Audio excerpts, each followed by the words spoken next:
Welcome friends. आज के हमारे राजस्थान करंट अफेयर्स सेशन से जिसमें हम डिस्कस करेंगे 12 जुलाई के इम्पोर्टेंट करंट अफेयर्स।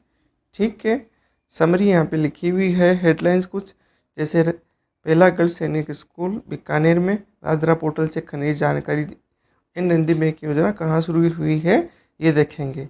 और ये हमारे क्वेश्चंस आरपीएससी और आरएसएम एसएसबी के द्वारा आयोजित सारे राजस्थान के कम्पिटिटिव एग्ज़ाम्स तथा अन्य कोई सरकारी बैंक का एग्ज़ाम जिसमें राजस्थान जीके पूछा जा सकता है, हमारा जीके उसके लिए पर्याप्त है।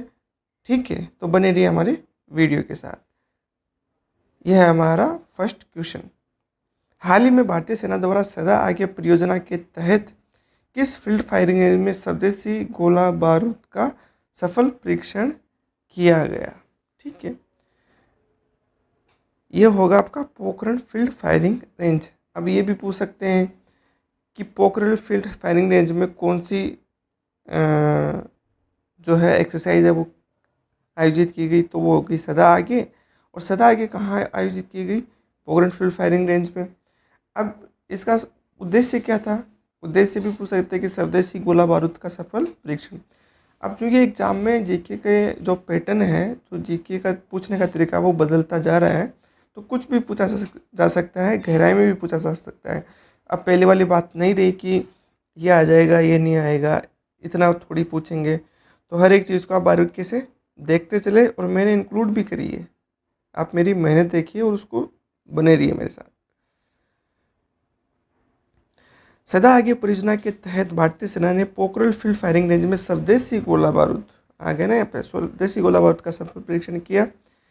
यह परीक्षण रक्षा अनुसंधान संगठन और सेना की संयुक्त पहल है जो मेक इन इंडिया व आत्मनिर्भर भारत के तहत किया गया है। ठीक है, रक्षा अनुसंधान संगठनों यानी जो रिसर्च ऑर्गेनाइजेशन है डिफेंस के और जो मिलिट्री है वो साथ में मिलकर देख रहे हैं कि भाई मेक इन इंडिया के तहत भारत के में स्वदेशी तरीके से कितने हथियार गोला बारूद बनाए जा सकते हैं। ठीक है, इसका उद्देश्य तोपखाना के गोला बारूद के निर्माण में स्वदेशीकरण को बढ़ावा देना, यानी ज़्यादा से ज़्यादा गोला बारूद इंडिया में बने, बाहर से आयात ना करना पड़े। ओके,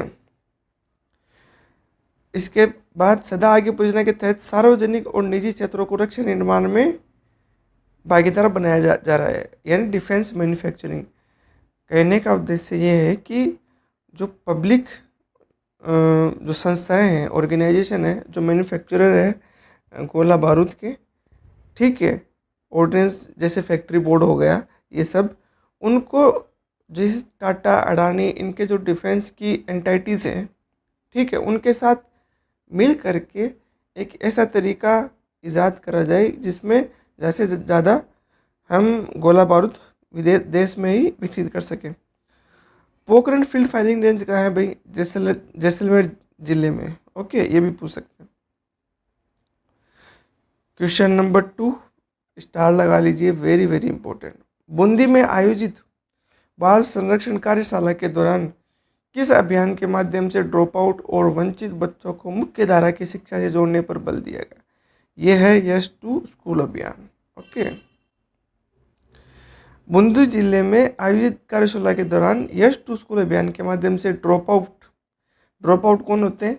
जो मान लो स्कूल में जा रहे थे और अचानक से किसी वजह से छोड़ दिया, ठीक है, घर में कोई दिक्कत हो गई, आर्थिक समस्या हो गई, ठीक है, एंड जैसे छोटे भाई बहन हो गए तो उनको संभालने के लिए माँ बाप ने घर में रख लिया, या और कोई बीमारी वगैरह हो गई, तो इस तरीके से उन बच्चों को हम ड्रॉप आउट बोलते हैं। वंचित और गुमंतु बच्चों को शिक्षा से जोड़ने का लक्ष्य रखा गया है। ठीक है, इस अभियान का उद्देश्य बच्चों को बाल श्रम, भिक्षावृत्ति, बाल विवाह जैसी सामाजिक समस्याओं से मुक्त कर शिक्षा की मुख्य धारा में लाना है। ठीक है, इस अभियान के साथ बाल श्रम मुक्त बूंदी और बेटी बचाओ बेटी पढ़ाओ योजनाओं को भी कार्यशाला में प्रमुखता से शामिल किया गया। चाइल्ड हेल्पलाइन 1098 और नालसा हेल्पलाइन 15100। अब जो डिस्ट्रेस चाइल्ड है, जो कि बच्चा संकट ग्रस्त रहता है, तो वो 1098 पर संपर्क कर सकता है, या कोई और भी उसके बिहाफ पे संपर्क कर सकता है। नालसा क्या है? नालसा लीगल हेल्प है। लीगल हेल्प के लिए राष्ट्रीय स्तर का एक ऑर्गेनाइजेशन है, सुप्रीम कोर्ट की देखरेख में ये काम करता है। ओके, तो उसको आप कैसे एक्सेस कर सकते हो, उसको उस नंबर से एक्सेस कर सकते हो 15100 है। इनके द्वारा बच्चों से संबंधित शिकायतों को दर्ज कराने की जानकारी दी गई। ओके, और इसमें यूनिसेफ और एक्सनेट का भी सहयोग हुआ। ये जो कार्यशाला आयोजित हुई तो इम्पोर्टेंट है, जहाँ पे यूनिसेफ इंगेज रहती है तो उसको एग्जाम में पूछा जा सकता है। Okay, very important. Bharat Pakistan सीमा के समीप बीकानेर जिले के किस स्थान पर देश का पहला गर्ल्स सैनिक स्कूल शुरू होने जा रहा है? ठीक है, देखो भाई, राजस्थान ही नहीं, देश का पहला गर्ल्स सैनिक स्कूल शुरू होने जा रहा है जयमलसर में। ओके, ये तो आएगा ही आएगा, ध्यान रखिए। देश का पहला गर्ल्स सैनिक स्कूल जयमलसर बीकानेर में स्थापित किया जा रहा है, जो भारत पाकिस्तान बॉर्डर से 150 मीटर की दूरी पर स्थित है। इस स्कूल के लिए कोलकाता की वेबसाइट द्वारा 108 करोड़ रुपए मूल्य की प्रॉपर्टी दान की गई है। देखिए, कोलकाता का एक राठी परिवार है, उनके द्वारा 108 करोड़ रुपए मूल्य की प्रॉपर्टी दान की गई है। स्कूल का संचालन वर्ष 2026 से शुरू होने की संभावना है, यानी अगले सत्र से ये शुरू हो सकती है, जिसमें कक्षा 6 से 9 में केवल छात्राओं को प्रवेश मिलेगा। राजस्थान माध्यमिक शिक्षा बोर्ड इस स्कूल में प्रवेश परीक्षा आयोजित करेगा, यानी RBCS के लिए एक एंट्रेंस एग्जाम करवाएगा। जो बच्चा एग्जाम को पास करेगा वो ही इसमें एडमिशन ले पाएगा, दाखिला ले पाएगा। ठीक है, राजस्थान में कुल 9 सैनिक स्कूल खोलने की योजना है, जिसमें श्रीगंगानगर में सामान्य सैनिक स्कूल भी शामिल है। Okay, next question. राजस्थान में आवारा नंदियों के संरक्षण और गौ संवर्धन के लिए किस नई पहल की शुरुआत की जा रही है? नंदी बैंक। ठीक है, राजस्थान में नंदी बैंक की स्थापना की जा रही है ताकि आवारा नंदियों को आश्रय मिल सके और किसानों को गो आधारित खेती के लिए देसी बैल उपलब्ध हो सके। इस पहल का उद्देश्य गौ संवर्धन, जैविक खेती को बढ़ावा देना, ग्रामीण अर्थव्यवस्था में सुधार और युवाओं के लिए रोजगार सृजन करना है। इस योजना के तहत ग्रामीण क्षेत्रों को आत्मनिर्भर बनाना और पर्यावरण संरक्षण को भी लक्ष्य में शामिल किया गया है। ओके, अब ये कल्चर से रिलेटेड है। ठीक है, क्योंकि एग्ज़ाम में ये चीज़ें अखबारों में ये चीज़ें कवर होती रहती है, तो एग्जामिनर भी इनको देखकर इनमें इंक्लूड कर सकते हैं, पूछ भी रहे हैं और पूछे भी जा सकते हैं। तो मैंने ये क्वेश्चन यहाँ पर ऐड करा है। देखते हैं, कोटा के गढ़ पैलेस में आषाढ़ी पूर्णिमा के अवसर पर परंपरागत रूप से किया जाने वाला वायु धारणा परीक्षण किस उद्देश्य से किया जाएगा?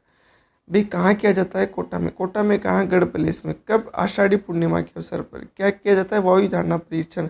इसका उद्देश्य क्या? उद्देश्य ये है कि क्षेत्र में मानसून की स्थिति का पूर्वानुमान लगाने के लिए ये परीक्षण किया जाता है। ओके, इस परंपरा के तहत 100 फीट ऊंचे जंतर की बुर्ज पर धर्म ध्वजा लगाई जाती है।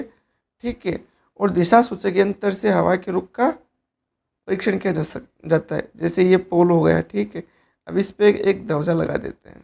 ओके, और उससे ये हवा का रुख का परीक्षण करते हैं।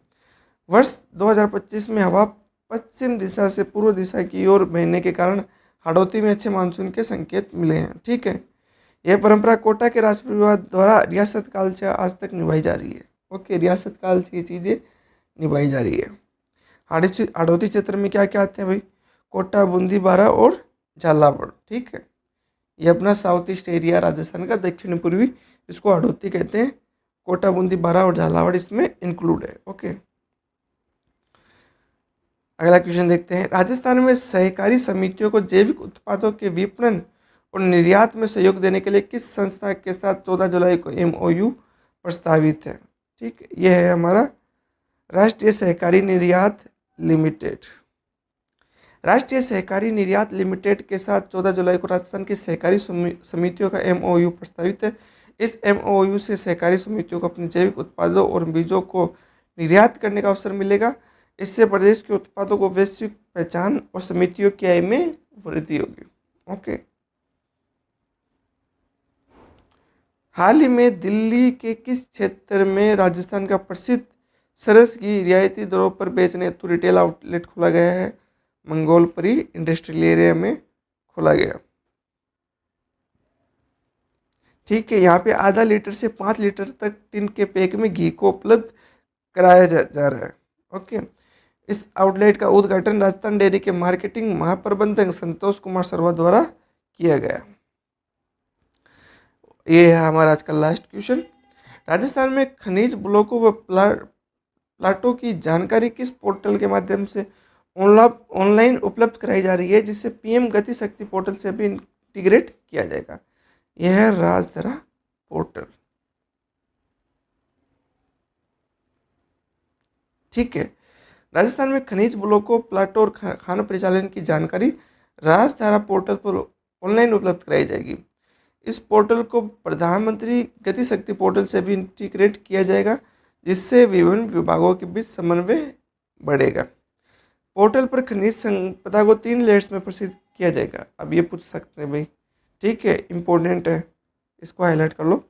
मेजर मिनरल, माइनर मिनरल और खनिज बजरी। ठीक है, 3 कैटेगरी कौन सी होगी? मेजर मिनरल, माइनर मिनरल और खनिज बजरी। खनन योजना, माइनिंग प्लान और नो ड्यूज के अनुमोदन के लिए ऑनलाइन मॉड्यूल भी शुरू किए जा रहे हैं। यानी माइनिंग प्लान है या किसी को नो ड्यूज इशू करना है तो इसके लिए भी ऑनलाइन प्रक्रिया अपनाई जाएगी, ऑनलाइन मॉड्यूल उसके लिए तैयार किया जा रहा है। ठीक है दोस्तों, ये था आज का हमारा सेशन। उम्मीद करता हूँ कि आपको पसंद किया जाएगा। बने रहिए हमारे साथ, ठीक है। और कल हम, क्योंकि कल संडे है, तो कल हम एक पूरे जो वीक है उसकी एक रिवीजन क्लास है, वो आपके लिए लेके आ रहे हैं, तो आप ज़रूर देखिएगा, आपको बहुत बेनिफिट होगा। दूसरा, क्लास कैसी लगी ये आप कमेंट में बताइए, लाइक एंड शेयर करिए। ओके।